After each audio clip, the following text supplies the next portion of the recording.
The dust scattered across the dry Montana plains as Catherine Harper clutched the small velvet box in her trembling hands.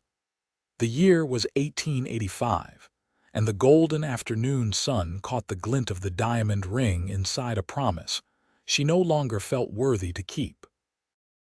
The sound of approaching hoofbeats made her heart quicken as she recognized the familiar silhouette of Garrett Rhodes against the setting sun, the cowboy who had stolen her heart and offered her everything she had ever wanted, yet everything she now convinced herself she couldn't have. Catherine had grown up in Silver Creek, a mining town that had seen better days since the silver boom went bust in '79. Her father had been one of the lucky ones, having invested his earnings in cattle rather than more mining claims. At 22, Catherine was known throughout the county for her quick wit and steadfast nature. Her chestnut hair was always neatly pinned beneath a modest hat, and her green eyes held a determination uncommon in most women of her standing. She watched as Garrett dismounted his chestnut stallion, Thunder. At 26, he cut an impressive figure, tall and broad-shouldered from years of working cattle on his family's ranch. His sandy blonde hair was tousled from the ride, and his blue eyes were fixed on her with concern. Garrett had inherited the Rhodes Ranch after his father passed 3 years prior, turning it into one of the most prosperous operations in the territory. His kindness was as legendary as his skill with horses, making him the most eligible bachelor for 100 miles. "Catherine," he said, his voice steady despite the confusion evident in his expression. "I got your note, said it was urgent." Catherine's throat felt dry as she extended her hand, the small box resting in her palm. "I can't accept this, Garrett. I can't marry you." His brow furrowed as he looked from the box to her face. "What are you talking about? We've been planning the wedding for months." "The telegram came yesterday," she said, her voice catching. "My mother's illness has worsened. The doctor says she might not make it through winter. I need to go to Boston to care for her." "So we'll go together," Garrett said immediately, stepping closer. "We can marry here as planned and travel east afterward." Catherine shook her head, tears threatening to spill. "I don't know how long I'll need to stay. It might be years, Garrett."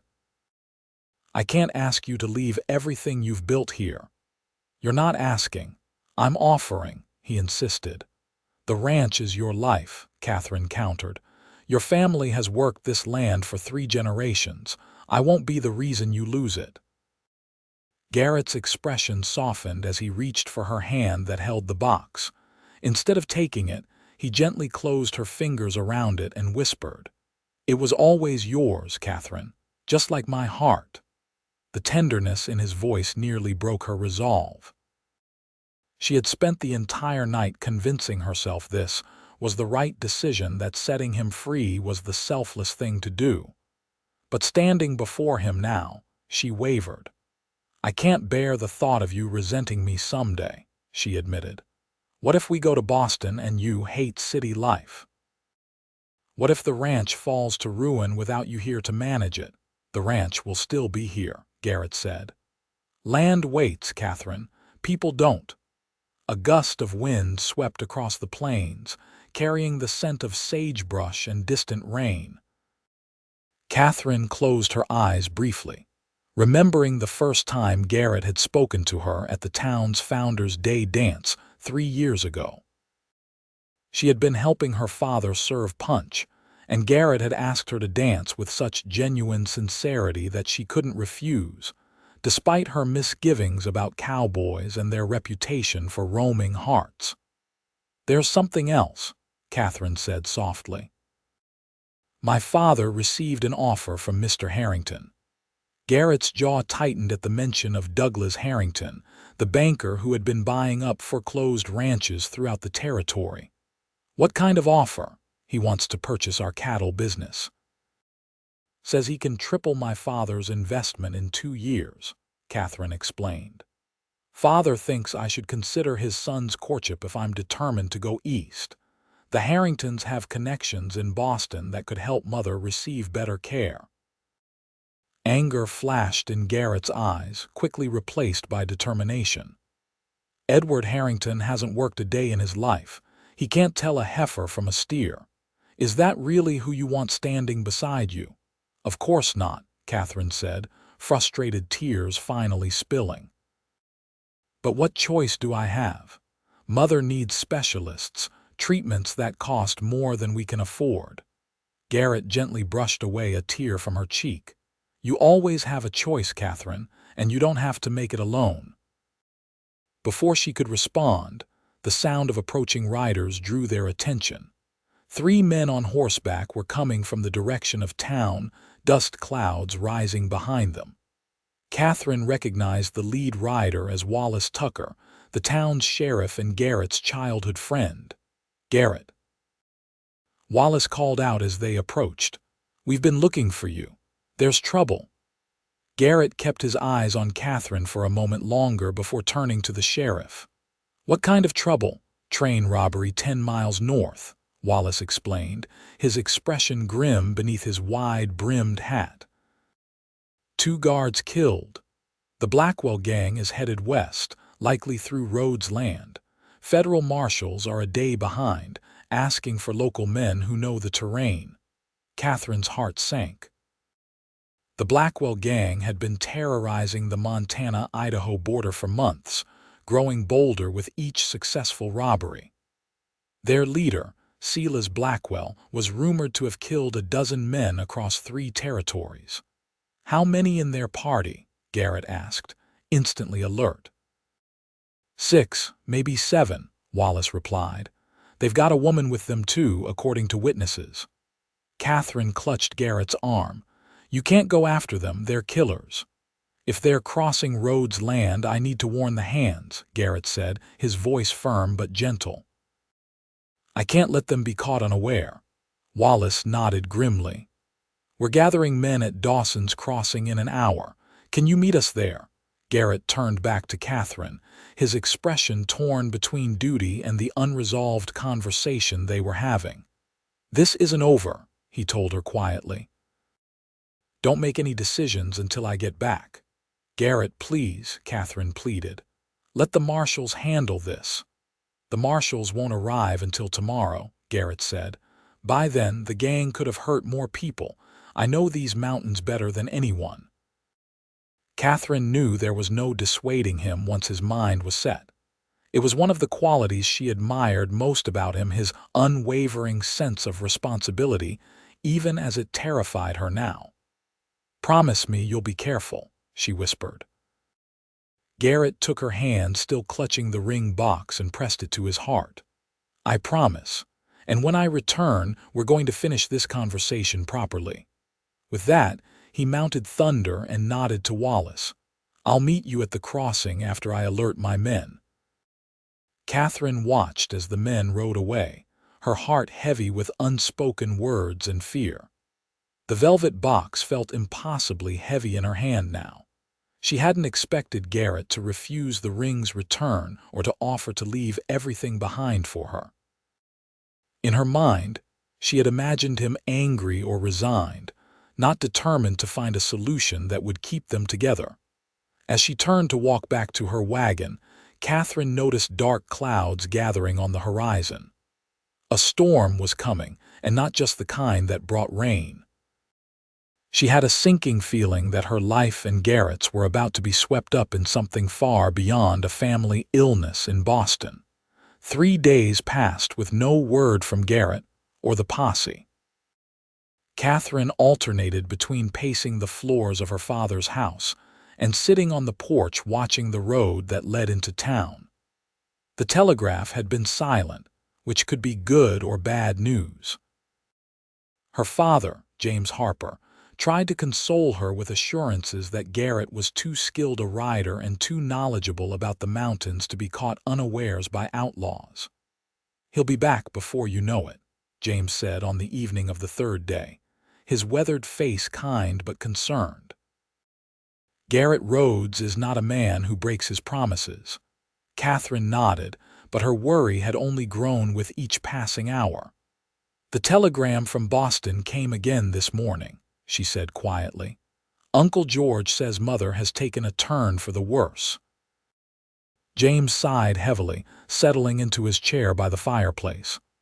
"I know you feel torn, Catherine. Your mother would understand if you delayed your trip east." "Would she?" Catherine asked. "She left everything behind to follow you west."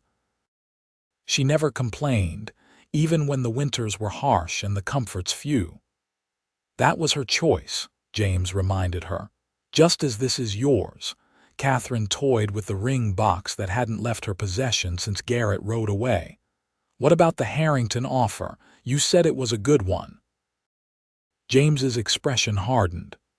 "It's a fair price for the cattle, but I don't trust that man as far as I could throw him. And his son is cut from the same cloth, all polish, no substance." "But the connections in Boston, we'll find another way," James interrupted. "I won't have you bartering your future for your mother's care. She'd never forgive me." A knock at the door startled them both.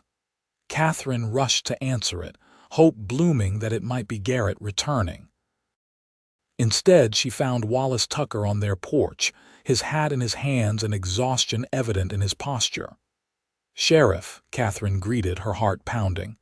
"Any news?" Wallace nodded grimly. "May I come in? I need to speak with you and your father." Catherine led him to the sitting room, her mind racing with terrible possibilities. Wallace nodded respectfully to James before taking a seat. "We tracked the Blackwell gang to an abandoned mining camp in the high country," Wallace began. "There was a firefight. 2 of Blackwell's men were killed and we captured 3 others, including Silas himself." "And Garrett?" Catherine asked, barely able to breathe. Wallace's expression was solemn.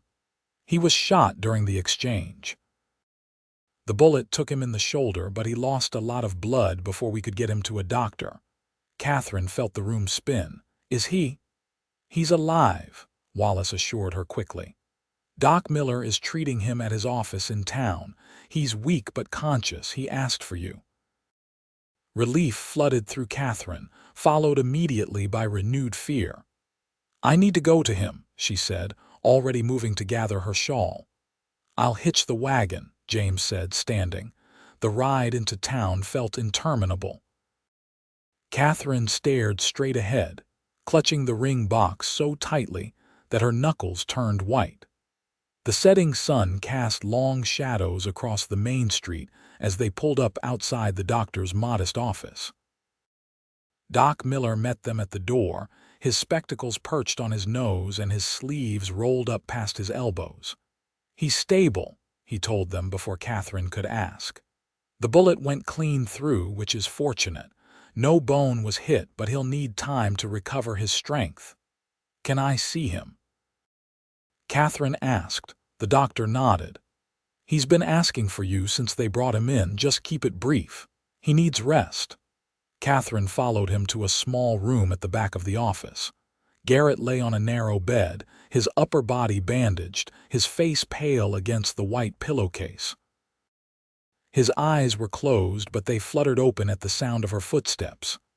"Catherine," he whispered, a weak smile forming on his lips. "You came." She rushed to his side, carefully taking his hand in hers. "Of course I came. How could I not? Did Wallace tell you? We got them." "Blackwell and his men. They won't hurt anyone else." Catherine nodded, tears threatening again. "He told me, but I don't care about that right now. I care about you getting better." Garrett's grip on her hand tightened slightly. "Did you make your decision yet? About Boston?" Even injured, his mind was fixed on their future. Catherine shook her head. "I've been too worried about you to think clearly about anything else." "I want you to know," Garrett said, his voice growing stronger with effort, "that I meant what I said. Wherever you need to go, I'll go with you. Whatever you need to do, we'll face it together." Catherine couldn't hold back her tears any longer. "You could have died, Garrett. Chasing those outlaws, you could have died, and I would have lost you forever without ever telling you how much I love you." A look of peace washed over his features. I know, Catherine. I've always known. She pulled the velvet box from her pocket and opened it, revealing the delicate gold band topped with a modest diamond that had belonged to Garrett's grandmother. I kept it with me, she admitted. I couldn't bear to put it away, even when I convinced myself I was doing the right thing by returning it. Garrett reached up with his good arm to touch her cheek. That's because you knew what I know, that ring was meant for your finger. It was always yours, just waiting for you to accept it. The door opened behind them and Doc Miller cleared his throat. I'm sorry, Miss Harper, but Mr. Rhodes needs his rest now. Catherine nodded, reluctantly standing. I'll be back first thing in the morning, she promised Garrett. Bring the preacher with you, Garrett suggested with a hint of his usual humor. No sense in wasting any more time. Catherine laughed despite her tears. You need to heal first. I'll heal faster as your husband, he countered. As Catherine left the doctor's office with her father, she felt a strange sense of clarity descend upon her. The problems that had seemed insurmountable days ago now appeared as mere obstacles to be overcome together. I'm still going to Boston, she told her father as they climbed into the wagon. Mother needs me, but Garrett was right, we can face it together. James nodded approvingly. You'll find no argument from me. Your mother would be overjoyed to see you marry a man of such character. What about the ranch? Catherine asked. And the cattle business? Details, James said dismissively. Problems with solutions waiting to be found. The important thing is that you follow your heart, not out of obligation but out of love. 2 weeks passed before Doc Miller declared Garrett strong enough to leave his care. During that time, Catherine visited daily, often bringing books to read to him or news from around town. She wrote to her mother and uncle in Boston, explaining the situation and her plans to travel east with her new husband once he was well enough for the journey. The response came swiftly. Her mother was overjoyed at the prospect of meeting Garrett and insisted they not rush on her account. The treatments are helping, her uncle wrote. She grows stronger each day, much like your young man must be doing. On the day of Garrett's release, Catherine arrived at the doctor's office to find him already dressed and standing, though he leaned heavily on a walking stick. His face had regained its color, and the spark had returned to his blue eyes. Doc says I'm free to go, he announced proudly. Though I'm under strict orders not to ride for at least another week. Then it's fortunate I brought the wagon, Catherine replied with a smile. They rode slowly back to the Harper homestead, where James had prepared the guest room for Garrett's continued recovery. The autumn air was crisp, hinting at the winter to come, but the sun shone warmly on their faces.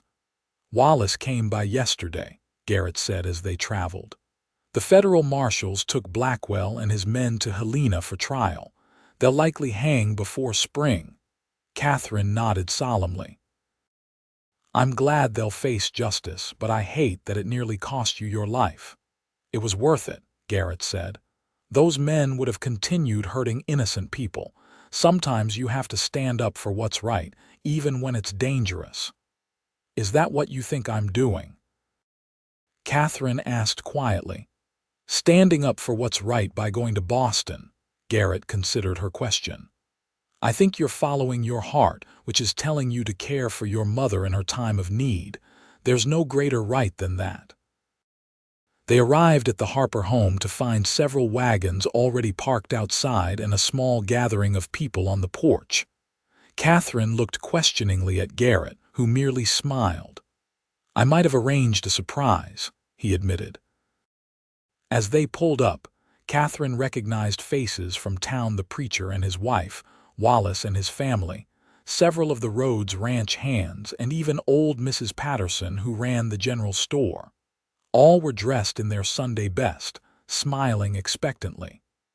What is this? Catherine asked, though she already suspected the answer. Well, Garrett said, taking her hand, I figured since I'm finally out of that sick and we've decided to face the future together, there's no reason to wait any longer, unless you've changed your mind." Catherine's heart swelled with emotion. "You arranged a wedding. Today, with your father's blessing," Garrett confirmed. "The way I see it, we should be husband and wife before we head east, do things proper like." James appeared on the porch, beaming with pride. "Everything's ready if you are, daughter." Catherine looked from her father to Garrett, overwhelmed by the love surrounding her. "I don't have a proper dress," she said weakly, the only objection she could think of. Mrs. Patterson stepped forward. "We took care of that, dear. Come inside, and we'll help you get ready." An hour later, Catherine stood in her bedroom, hardly recognizing her reflection. The women of Silver Creek had worked minor miracles.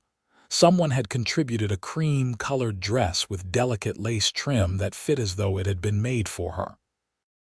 Mrs. Patterson had arranged Catherine's chestnut hair in an elegant style adorned with small wildflowers, and the preacher's wife had loaned her a pair of pearl earrings for something borrowed. A soft knock at the door preceded her father's entrance.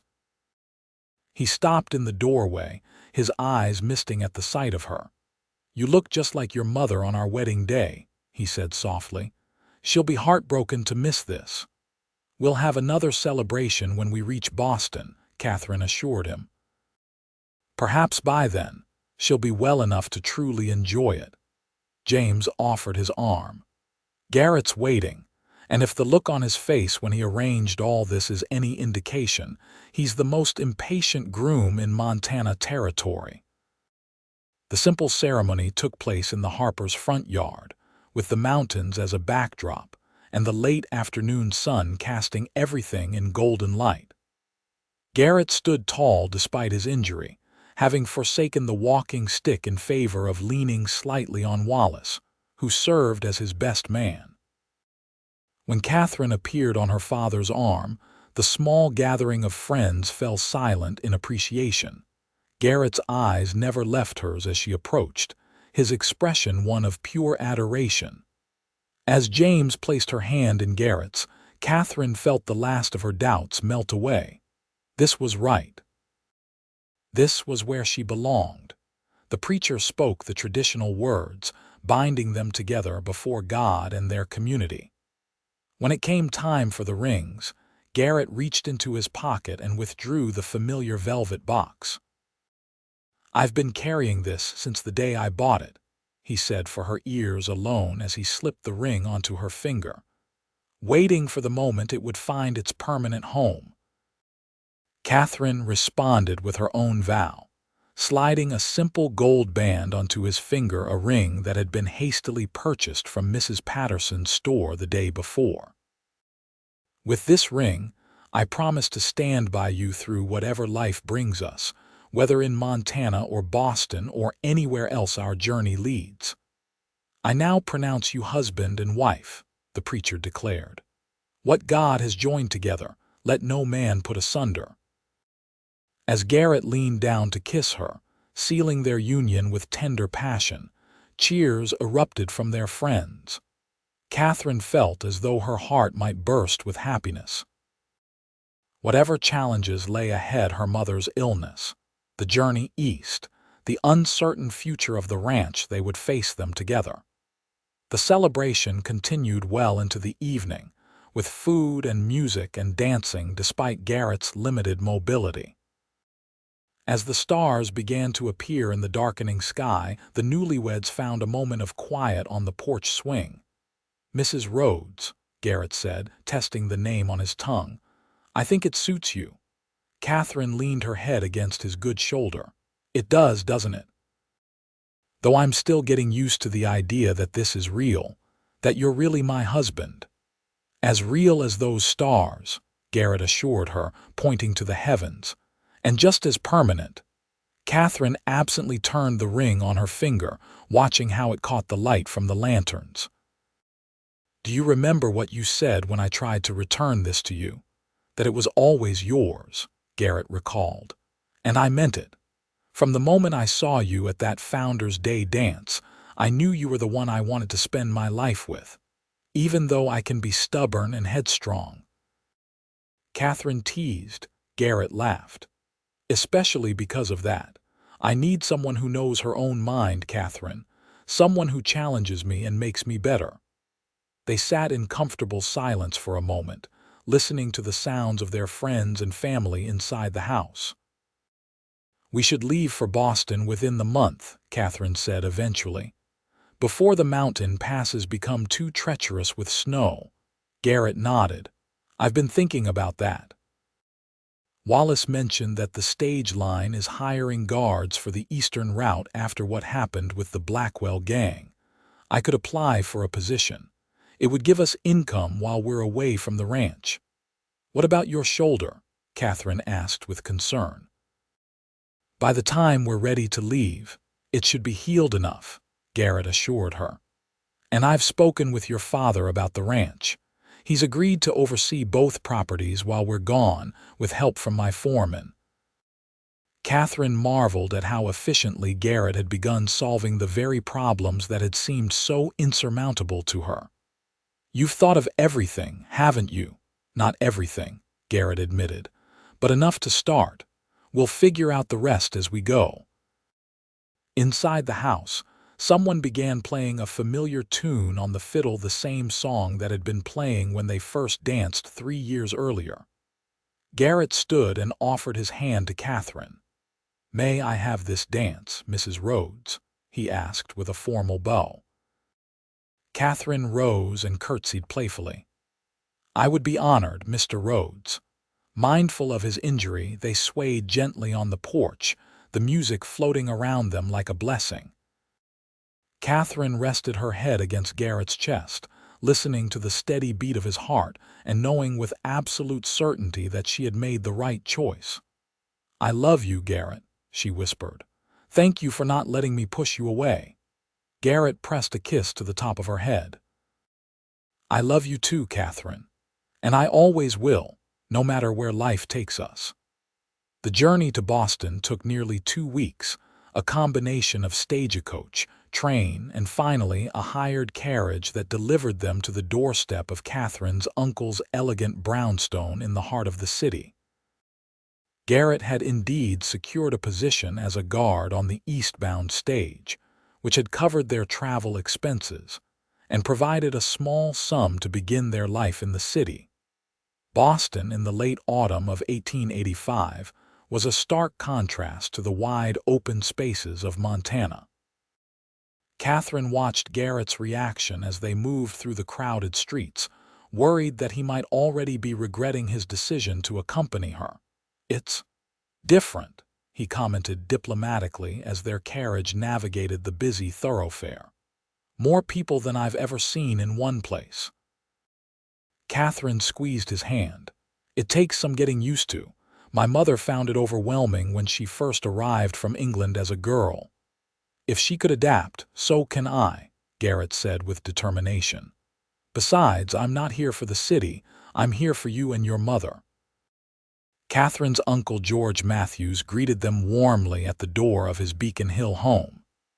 A successful businessman who had made his fortune in textiles, George had generously opened his home to his ailing sister, Catherine's mother Eleanor, providing her with the best medical care available.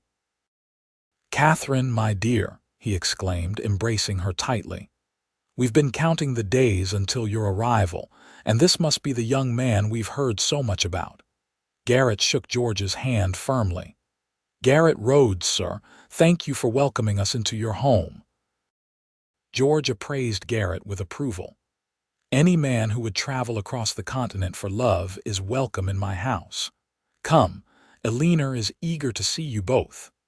They followed George through the elegantly appointed home to a bright sunroom at the back.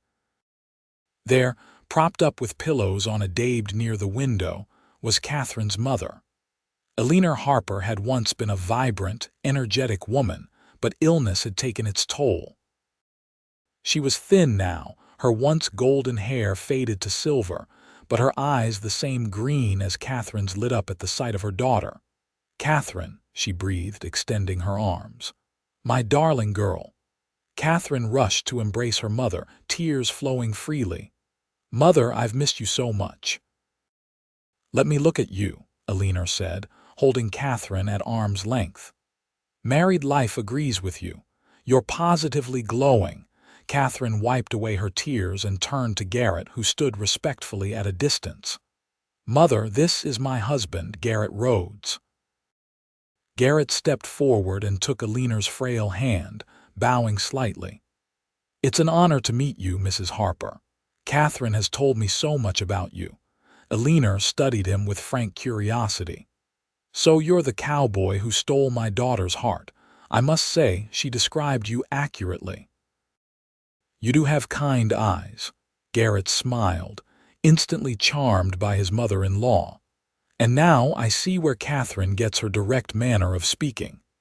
Alina laughed, a sound that made Catherine's heart soar with hope.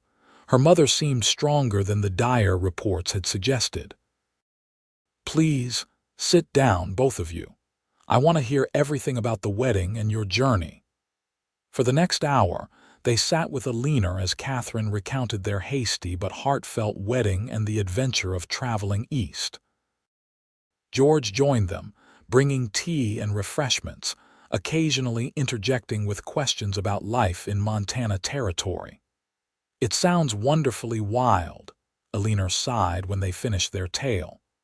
"I've always regretted not seeing more of the country James took you to, Catherine." "Perhaps when I'm stronger." "Don't get ahead of yourself, Ellie," George cautioned gently. "Dr. Bennett says you need to focus on rest and recovery for now." "Dr. Bennett worries too much," Alina dismissed, though Catherine noticed how the brief conversation had already tired her mother. "But speaking of the good doctor, he'll be calling tomorrow to check on me. You can meet him then, Catherine, and he can explain this new treatment that's been helping." The next day, Catherine met with Dr. Bennett, a distinguished physician with the latest knowledge from Europe. He explained that Alina's condition, while serious, was responding well to a combination of treatments and rest. "The climate here suits her better than the harsh Montana winters," he explained. "And with continued care, I believe she can make a significant recovery, though she may never regain her full strength." "How long will the treatment need to continue?" Catherine asked. "At least through the winter and spring," Dr. Bennett replied. "By summer, we can reassess." Catherine nodded, processing this information. It meant at least 6 months in Boston, possibly longer. She glanced at Garrett, who had insisted on joining the consultation, and found him listening intently. "And the cost of this treatment?" Garrett asked practically. "Doctor."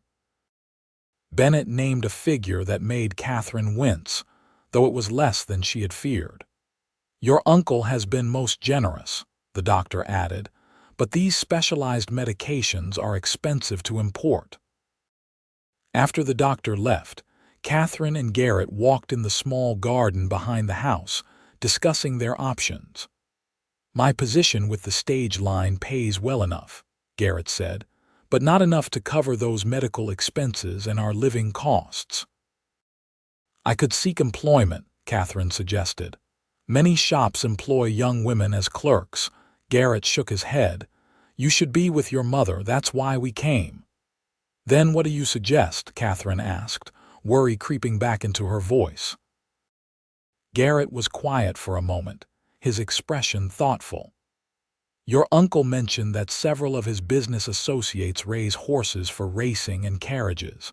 Perhaps there's opportunity there. I may not know city life, but I know horses." The next day, George arranged an introduction to Julian Porter, a wealthy businessman who maintained a stable of racing thoroughbreds outside the city. Porter had been looking for someone with genuine knowledge of horses, unimpressed with the parade of self-proclaimed experts who knew more about fashion than equine care. Garrett's straightforward manner and authentic experience immediately set him apart. After watching him work with a particularly difficult stallion, Porter offered him a position on the spot not as a common stable hand, but as his head trainer. "Most men who come to me want to talk about bloodlines and racing forms," Porter explained. "You're the first who actually watched how the horse moved and understood what he was trying to tell you." The position came with a generous salary and a small cottage on the Porter estate where Garrett and Catherine could live while maintaining proximity to the city and Alina. It was an unexpected blessing that solved many of their immediate concerns. As winter descended on Boston, they settled into a routine. Garrett worked with Porter's horses during the day, quickly developing a reputation among the city's elite as having a special touch with difficult animals. Catherine split her time between the Porter estate and her uncle's home, where she helped care for her mother and learned the latest treatments from Dr. Bennett. Alina continued to improve, slowly regaining strength and color. By Christmas, she was able to join the family for small gatherings, though she tired easily. The holiday was celebrated at George's home, with a magnificent tree and presents exchanged by the fireplace. "I have something for you," Garrett told Catherine on Christmas Eve, after the others had retired. He handed her a small package wrapped in simple brown paper. Catherine unwrapped it carefully to find a delicate silver locket. Inside was a tiny painting of the Montana mountains on one side and a lock of hair on the other.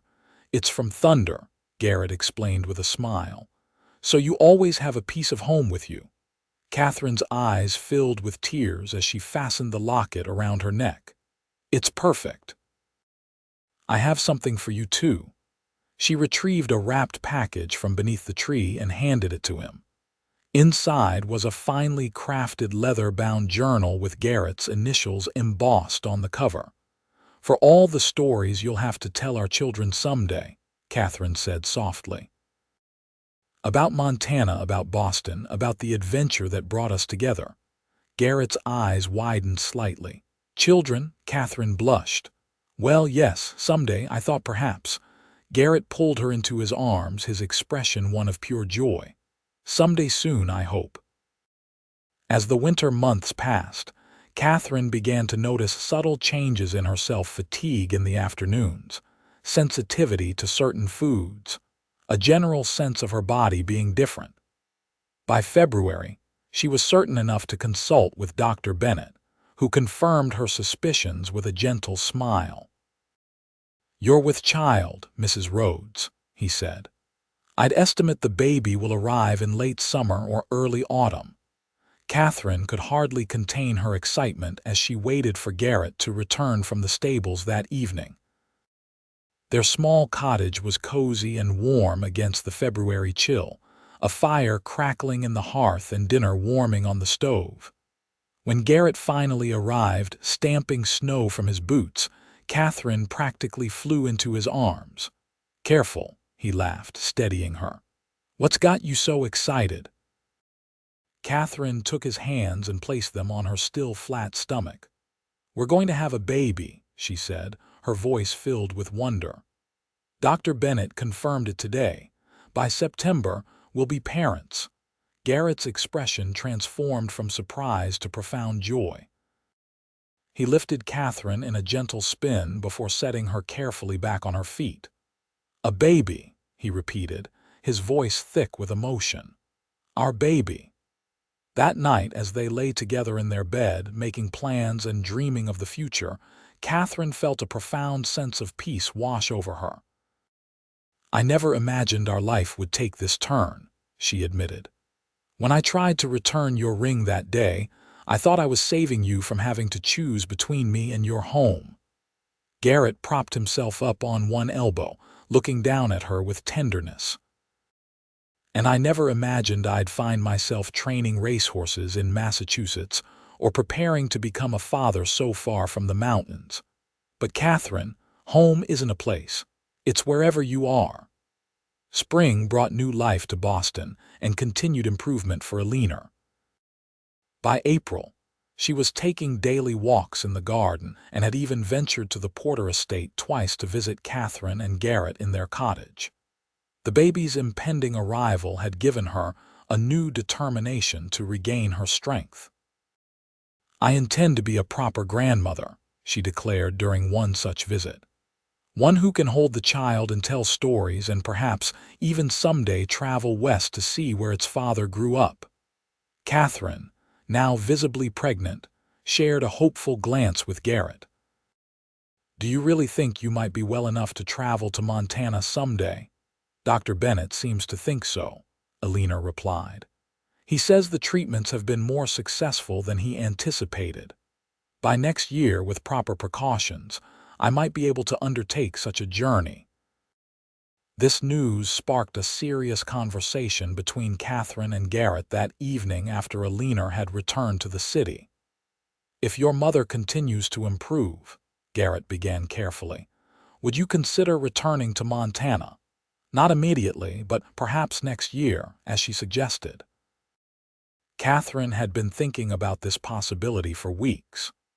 While she had adapted to life in Boston and appreciated the culture and conveniences of city living, she often found herself missing the wide, open spaces and rugged beauty of Montana. She missed their friends, the community that had embraced them, and the sense of freedom that came with life on the frontier. "I would," she admitted. "I love being close to Mother, but Boston isn't home to me. And I want our child to know the mountains and plains, to learn to ride and understand the land the way you do." Relief washed over Garrett's features. "I've tried to be content here, Catherine, and I am grateful for the opportunities we've found." But you miss it," Catherine finished for him. "The ranch, the work, the lifestyle. I know, Garrett. I see it in your eyes sometimes when you think I'm not looking." Garrett nodded, pulling her close. "I've had word from your father. The ranch is doing well, but it needs its owner. And he's not getting any younger, tending to 2 properties." "Then we should make plans," Catherine decided. "Not rushed ones, but thoughtful preparations for a return next spring, after the baby is born and strong enough to travel, and once we're certain Mother's health will continue to improve without our constant presence." As summer arrived, bringing humid heat to the city, Catherine's pregnancy progressed smoothly. Her mother continued to gain strength, now able to venture into the city for short excursions and even attending church services regularly. George, seeing his sister's improvement, began to speak of a trip to Europe the following year, something Alina had always dreamed of doing. "Perhaps we could all go," he suggested one evening as they dined together. "A grand tour of London, Paris, Rome. What do you think, Garrett?" "Would you care to see the old world?" Garrett exchanged a glance with Catherine before responding. "It's a generous offer, sir, but Catherine and I have been discussing a different journey. We're considering returning to Montana next spring." A moment of silence fell over the table. Alina looked from her daughter to son-in-law, her expression unreadable. "I see," George said finally. "I had wondered if you might be homesick for your ranch." "It's not just homesickness," Catherine explained. "It's about where we want to raise our child, the life we want to build together. We're grateful for everything you've both done for us here, but Montana is calling us back." Alina reached across the table to take Catherine's hand. "My dear, I've always known your heart belonged to those mountains, even when you were a little girl listening to your father's stories. I would never ask you to stay here on my account. But your health," Catherine began, "is improving daily," Alina finished firmly. "Dr. Bennett believes I'll continue to progress, especially with the warmer months ahead. And while I'll miss you terribly, I would rather know you're happy in your true home than keeping vigil at my bedside out of obligation." Catherine felt tears spring to her eyes at her mother's understanding. "We wouldn't leave until we were certain you were stable," she promised. "And perhaps, as you suggested, you could visit us when you're strong enough." "I would like that very much," Alina said, her eyes bright with unshed tears of her own. "To see this ranch I've heard so much about, to meet the people who welcomed my daughter so warmly." George cleared his throat, emotion making his voice gruff. "Well, it seems decisions are being made, but know this: you will always have a home here if you need it, both of you and the little one." As August turned to September, the heat of summer began to relent, bringing crisp mornings and golden afternoons. Catherine grew increasingly uncomfortable as her due date approached, finding it difficult to move about or sleep comfortably. Garrett was attentive to her every need, rearranging his schedule at the stables to spend more time at home. On the evening of September 12th, as they sat on the porch of their cottage watching the sunset, Catherine felt the first sharp pain. By midnight, Dr. Bennett had been summoned, along with a leaner who insisted on being present despite the late hour. The labor was long and difficult. Catherine drew strength from Garrett's steady presence, his hand never leaving hers as she worked to bring their child into the world. Eleanor wiped her daughter's brow and murmured encouragement, while Dr. Bennett directed the proceedings with calm efficiency. As dawn broke on September 13th, 1886, their daughter was born, a robust baby girl with a shock of dark hair and her father's blue eyes. They named her Elizabeth Eleanor Rhodes, honoring both their mothers. "She's perfect," Garrett whispered, cradling his daughter with tender awe. "Absolutely perfect." The months that followed were a blur of sleepless nights and joyful discoveries as they adjusted to parenthood. Elizabeth, or Ellie as they called her, thrived under the doting attention of her parents and grandmother. By Christmas, she was smiling and cooing, bringing a new dimension of joy to the holiday celebrations. The new year brought focused planning for their return to Montana. Letters flew back and forth between Boston and Silver Creek, with James Harper coordinating preparations at the Rhodes Ranch for their homecoming. Garrett secured commitments from Julian Porter for the purchase of several thoroughbreds to improve the Rhodes stock, creating a business arrangement that would maintain their connection to Boston. Eleanor's health continued to improve, exceeding even Dr. Bennett's optimistic predictions. By February, she was strong enough to accompany George on short trips to neighboring towns, building her stamina for longer journeys. "I've been thinking," she told Catherine one afternoon as they watched Ellie playing on a blanket before the fire. "Perhaps I might accompany you to Montana this spring, not to stay permanently, mind you, but for an extended visit, to help you settle in with the baby." Catherine's heart leapt at the suggestion. "Do you think you'd be well enough, Dr. Bennett has given his conditional approval," Eleanor finished with a smile. "Provided we travel slowly and break the journey at regular intervals. George has business in Chicago in any case, so he could accompany us that far." The plan quickly took shape. They would depart Boston in early May, when the weather would be mild across the continent. George would travel with them as far as Chicago, where they would rest for a week before continuing westward. Eleanor would stay in Montana through the summer, returning east with George when he came to retrieve her in September. As the date of departure approached, Catherine found herself experiencing a complex mixture of emotions: excitement to return to the place she considered home, sadness at leaving the friends they'd made in Boston, and nervous anticipation about how Garrett would readjust to ranch life after more than a year in the East. "Do you think much will have changed?" she asked him as they packed their belongings. Garrett considered the question. "The land doesn't change much in a year," he said, "but we have. We're parents now. We've learned new skills, gained new perspectives. We'll be bringing a piece of Boston back with us, in a way." Catherine nodded, folding one of Ellie's tiny dresses into a trunk. "I'm glad we came east despite all my fears and doubts. If we hadn't, We might never have known that we could make a life anywhere as long as we're together.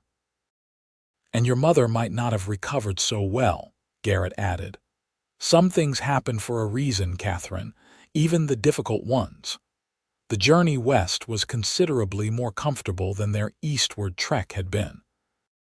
They traveled by first-class rail accommodations, made possible by Garrett's successful year with Porter's horses and a generous parting bonus from his employer. Elinor handled the journey remarkably well, taking delight in the changing landscapes and doting on 7-month-old Ellie, who charmed fellow passengers with her sunny disposition. As they crossed the Missouri River and entered the Montana Territory, Catherine felt a growing sense of homecoming. The familiar silhouette of the mountains against the horizon brought tears to her eyes. "It's even more beautiful than I remembered," she whispered to Garrett as the train wound through a mountain pass. Garrett squeezed her hand, his own eyes bright with emotion. "Welcome home, Mrs. Rhodes."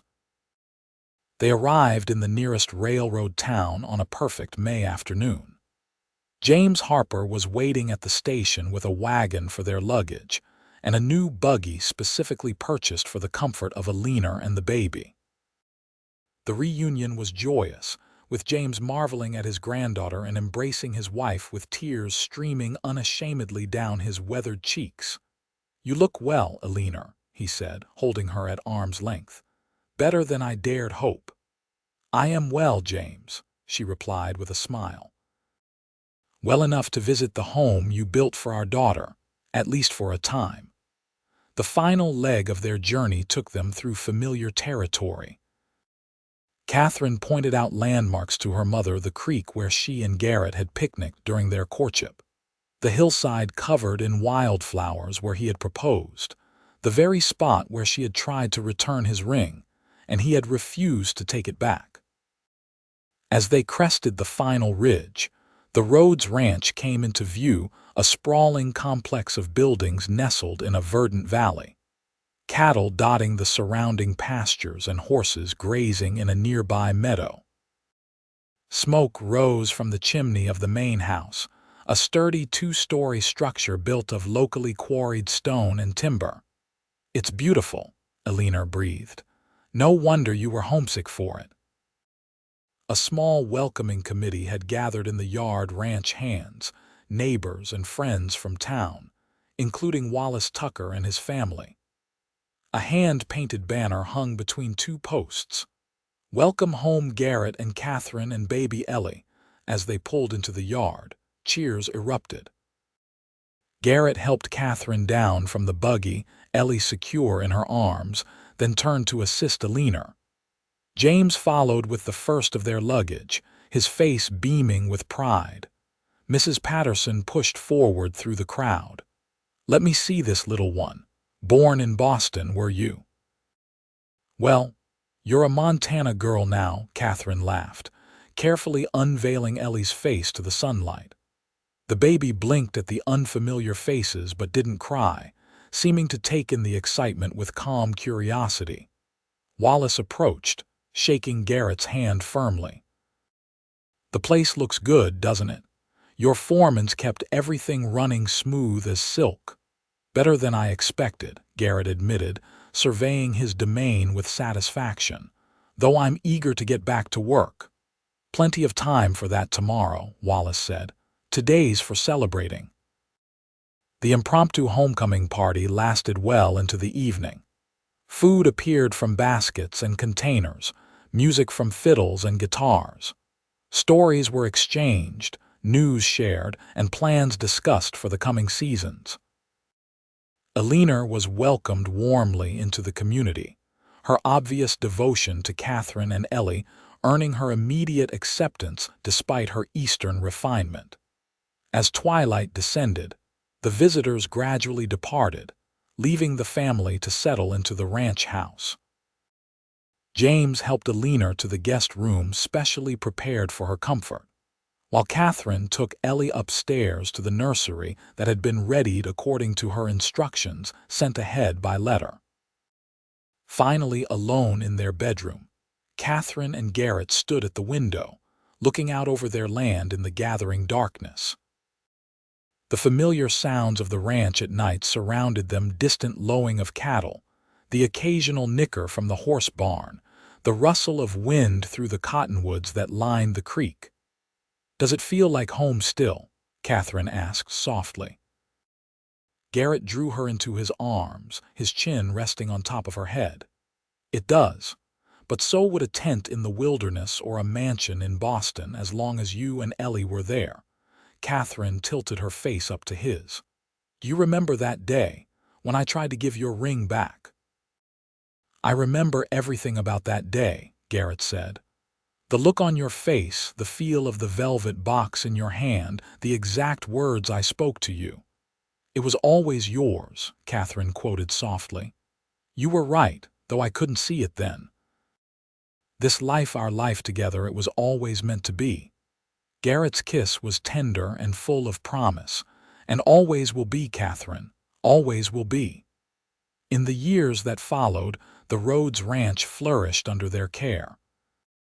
Eleanor's summer visit extended through the fall, and she eventually decided to remain in Montana permanently, finding that the dry mountain air suited her constitution better than Boston's humidity. George visited regularly, building a smaller home on the Harper property for his extended stays. Ellie grew into a spirited young girl who loved horses as much as her father and possessed her mother's determination.